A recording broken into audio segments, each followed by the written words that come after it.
Hi guys, welcome to channel Crick talks with Karthik. ఇవాళ ఈ వీడియోలో మనం India versus south Africa fourth T20 జాన్స్బర్గ్లో ఏదైతే జరిగిందో ఆ మ్యాచ్ రివ్యూ గురించి మాట్లాడుకుందాం. సో మార్నింగ్ మనం ప్రివ్యూలో చెప్పుకున్నట్టుగానే ఏ టీం అయితే టాస్ గెలుస్తుందో వాళ్ళు బ్యాటింగ్ ప్రిఫర్ చేస్తారని అనుకున్నాం. సో అలాగే ఇండియా టాస్ గెలిచి బ్యాటింగ్ తీసుకోవడం అయితే జరిగింది. సో నా లెక్క ప్రకారం it's a good toss to win. As మనం చూసాము ఇండియా ఎంత మంచి స్కోర్ చేసిందని ఏం చేసిందని. సో టీంలో మాత్రం ఇద్దరు టీం కెప్టెన్స్ టాస్ గెలిచి బ్యాటింగ్ తీసుకుంటాను అని చెప్పి సో ఎటువంటి టీం చేంజెస్ అనేవి అయితే జరగలేదు. సో ఇండియా ఏదైతే మన లాస్ట్ రెండు T20స్లో సంజు శాంసన్ ఎవరైతే డక్అవుట్ అయ్యారో ఈసారి అట్లాంటివి తప్పులు ఏమీ జరగకుండా సంజు శాంసన్ ఇంకా అభిషేక్ శర్మ కలిసి చాలా మంచి స్టార్ట్ అనేది ఇచ్చారు. సో అభిషేక్ శర్మ ఒక ఎండ్ నుంచి చాలా మంచి షాట్స్తో తను ప్లే చేయడం అయితే జరిగింది. సో తను 18 బాల్స్లో 36 రన్స్ స్కోర్ చేశాడు. In the 36 runs so Abhishek Sharma ఏదైతే 36 రన్స్ స్కోర్ చేశాడో అందులో తను 4 సిక్సెస్ ఇంకా 2 4s అనేవి స్కోర్ చేశాడు. సో అభిషేక్ శర్మ అట్లా ఆడుతుంటే సంజు శాంసన్ తను టైం తీసుకున్నాడు. సో ఈ ఇన్నింగ్స్ ఆఫ్ అభిషేక్ శర్మ వల్ల అభిషేక్ శర్మకి ఎంత ప్రాఫిట్ అయిందో అనేది మనం పక్కనే పెడితే సంజు శాంసన్ మాత్రం ఒక టైం అనేది లభించింది అనమాట. తను స్టెబిలైజ్ అవ్వడం. సో లాస్ట్ 2 మ్యాచెస్ తను డక్అవుట్ అయ్యాడు. సో ఈ మ్యాచ్ ఎట్లైనా పర్ఫామ్ చేయాలని అనుకుంటున్నాడు. సో తను స్టెబిలైజ్ చేయడానికి కొంచెం టైం అయితే తీసుకున్నాడు. సో అభిషేక్ శర్మ ఎవరైతే 36 రన్స్ తర్వాత అవుట్ అయిపోతారో లాస్ట్ మ్యాచ్ మన తెలుగు అబ్బాయి అయినా తిలక్ వర్మ బ్యాటింగ్కి వచ్చాడు. తిలక్ వర్మ బ్యాటింగ్ రాగానే కొంచెం టైం తీసుకున్నాడు. బట్ అప్పటికల్లా సంజు శాంసన్ కుదురుకొని తన వంతు షాట్స్ అనేది ఆడుతున్నాడు. బస్ తిలక్ వర్మ ఇంకా సంజు శాంసన్ ఇద్దరు కలిసి ఆడారు చూడండి ఇవాళ. 2 బ్రిలియంట్ అంటే బ్రిలియంట్ నాక్స్ ఆడారు. ఇద్దరు సెంచరీస్ కంప్లీట్ చేశారు. అందులో ఏదైతే తిలక్ వర్మ ఇన్నింగ్స్ ఉంచో తన గురించి ఎంత మాట్లాడుకున్నా మనం తక్కువని చెప్పాలి. ఎందుకంటే తను ఆడిన దాంట్లో హీ స్కోర్ కంటిన్యూస్గా back to back south Africa మీద 2 సెంచరీస్ స్కోర్ చేశాడు. నాకు తెలిసి ఈ సిరీస్ మొత్తానికి ఎవరైతే హైయెస్ట్ రన్ గేటర్ ఉన్నారో తను తిలక్ వర్మనే 280 రన్స్ స్కోర్ చేశాడు. దాని తర్వాత సంజు శాంసన్ 216 రన్స్ ఏమన్నారు. సో తిలక్ వర్మ అసలు ఈ స్క్వాడ్లో ఫస్ట్ చెప్పిన స్క్వాడ్లో తిలక్ వర్మ లేడు. తను ఒక రీప్లేస్మెంట్ ఎవరో ప్లేయర్ ఇంజురీ అయితే తను వచ్చాడనమాట.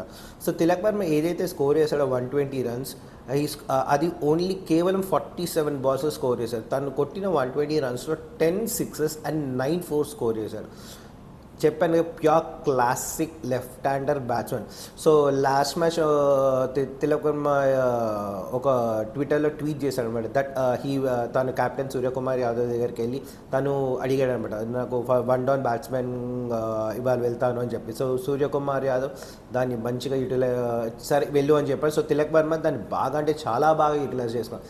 లాస్ట్ మ్యాచ్ సెంచరీ స్కోర్ చేశాడు, ఈ మ్యాచ్ కూడా సెంచరీ స్కోర్ చేశాడు. సో ఇట్స్ అ బ్రిలియంట్ నాక్ by Tilak Varma. Coming back to Sanju Samson ఆట తీరు లాస్ట్ 5 మ్యాచెస్ నుంచి చూస్తే కోరితే సెంచరీ కొడతా లేకపోతే డక్అవుట్ అవుతా అదే ఉంది. బంగ్లాదేశ్ మీద లాస్ట్ T20 మ్యాచ్లో సెంచరీ కొట్టాడు, దట్టు మన హైదరాబాద్లో. దాని తర్వాత సౌత్ ఆఫ్రికాలో ఏదైతే ఈ 4 మ్యాచ్ సిరీస్ అవుతుందో ఫస్ట్ మ్యాచ్లో century, second match duck out, third match duck out, ఈ మ్యాచ్లో మళ్ళీ సెంచరీ కొట్టాడు. సో సంజు శాంసన్ స్కోరింగ్లో చూస్తే తను 56 బాల్స్లో 109 రన్స్ స్కోర్ చేశాడు. తను మొత్తం 9 సిక్సెస్ ఇంకా 6 4s కొట్టాడు. సో ఓవరాల్గా చూస్తే ఇండియా వచ్చేసి ఇవాళ మొత్తం 23 సిక్సెస్ కొట్టింది. సో 23 సిక్సెస్ అంటే ఏదన్నా T20 మ్యాచ్లో ఇట్స్ హైయెస్ట్ స్కోర్.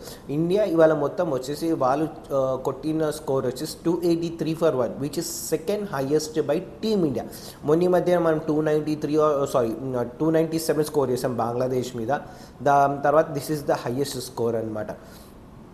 సో ఇది ఇండియా వాళ్ళు చేసింది. సో ఏదైతే మ్యారథాన్ స్కోర్ 283 రన్స్ ఉందో దాన్ని చేస్ చేయడానికి సౌత్ ఆఫ్రికా బ్యాట్స్మెన్స్ వాళ్ళైతే క్రీజ్కి వచ్చారు. సో సౌత్ ఆఫ్రికా బ్యాట్స్మెన్ ఎవరైతే వచ్చారో వాళ్ళ ఓపెనర్స్ అయిన రయాన్ ఇంకా హెన్రిక్స్ ఇద్దరు స్కోర్ని ఎటువంటి ట్రబుల్ లేకుండానే అవుట్ అయిపోయారు అన్నమాట.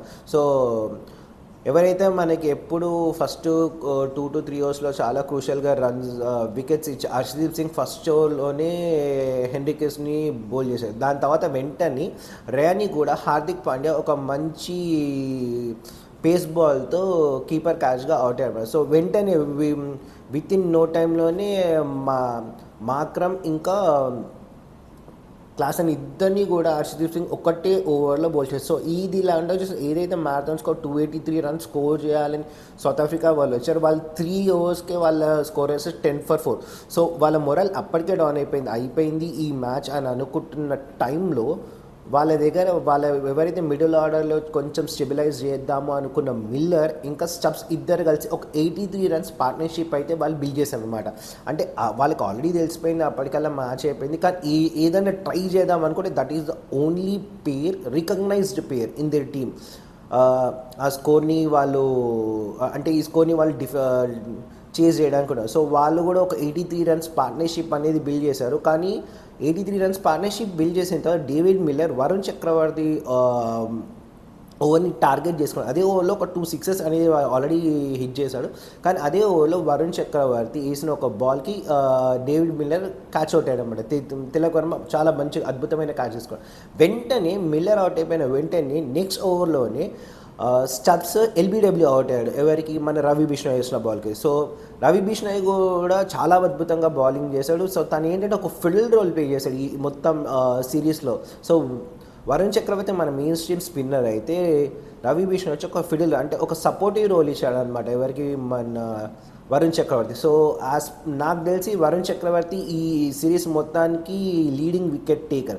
సో తర్వాత ఇంకా సౌత్ ఆఫ్రికా వాళ్ళు ఎప్పటికీ కంబ్యాక్ ఇలే, వాళ్ళ రన్ రేట్ అనేది పెరుగుతూ పోతూనే ఉంది. అట్లా 45 రన్స్ పర్ ఓవర్ అలా కావాలనుకుంటున్నారు. లాస్ట్కి వచ్చిన ఎప్పుడు ప్రతిసారి జరిగింది కానీ వాళ్ళ ప్లేయర్ మార్కో యాన్సన్ వచ్చి మంచి ఒక 2-3 షాట్స్ అయితే కొట్టారు. So 29 runs. సో ఇది ఇలా చూసుకుంటే సౌత్ ఆఫ్రికా వాళ్ళు 148 రన్స్కి ఆల్అవుట్ అయ్యారు. సో ఇండియా ఈ మ్యాచ్ 135 రన్స్తో అయితే గెలవడం అయితే జరిగింది. సో ఇక్కడ సూర్యకుమార్ యాదవ్ కెప్టెన్సీ గురించి ఒకటి నేను చెప్పుకోదలుచుకుంది అంటే లాస్ట్ మ్యాచ్ మనం అనుకున్న ప్రకారం రమన్దీప్కి బౌలింగ్ ఎందుకు ఇవ్వలేదు అనుకున్నారు, కానీ ఈ మ్యాచ్లో రమన్దీప్కి బౌలింగ్ ఇచ్చారు. రమన్దీప్ చాలా కొంచెం ఎక్స్పెన్సివ్నే అయ్యాడు, కానీ ఏమైందంటే లాస్ట్ వికెట్ రమన్దీప్ తీసాడు. సో తనకి ఏంటంటే తనకు ఒక మోరల్ సపోర్ట్ అనమాట. సరే బ్యాకప్ చేశాను అనమాట మన ప్లేస్, సరే నువ్వు రన్స్కి వెళ్ళినా ప్రాబ్లం లేదు కానీ నువ్వు బౌలింగ్ ఎయ్ అనేది అయితే చేశాను. సో ఓవరాల్గా చూసుకుంటే ఇండియా ఈ సిరీస్ని అనేది చాలా ఈజీగా అయితే గెలిచింది. So it's like biggest defeats, ఇది ఒక బిగ్గెస్ట్ డిఫీట్ అనమాట సౌత్ ఆఫ్రికాకి 135 రన్స్. మార్నింగ్ మనం చెప్పుకున్నట్టుగా చెప్పాను, ఇండియాకి ఈ పిచ్ మీద చాలా మంచి అడ్వాంటేజ్, లైక్ 6 మ్యాచెస్లో 4 మ్యాచెస్ గెలిచారు. అండ్ సౌత్ ఆఫ్రికాకి అంతగా ఈ పిచ్ మీద విన్నింగ్ పర్సంటేజ్ లేదు అని చెప్పి. సో ఇది అనమాట సౌత్ ఆఫ్రికా వాళ్ళు ఎట్ లాస్ట్ ఈ సిరీస్ ఓడిపోయారు. ఇండియా ఎవరైతే రోహిత్ శర్మ ఇంకా విరాట్ కోహ్లీ T20కి మొత్తంకి రిటైర్మెంట్ ఇచ్చారో దాని తర్వాత ఫస్ట్ సేనా కంట్రీస్లో టీమిండియా ఒక యంగ్ టీమిండియా ఒక మన సూర్యకుమార్ యాదవ్ కెప్టెన్సీలో వచ్చి ఫస్ట్ సిరీస్ అయితే గెలవడమే జరిగింది. Kudos to everyone who played, kudos to our Telugu player Tilak Varma and kudos to Sanju Samson. So మరి చూద్దాం సంజు శాంసన్ ఇంకా మిగతా వాళ్ళ పరిస్థితి ఏంటో, మొత్తం లైక్ రియాన్ పరాగ్, రిషబ్ పంత్ వాళ్ళందరూ వచ్చిన తర్వాత. That's all for today. Have a good day, good night, bye.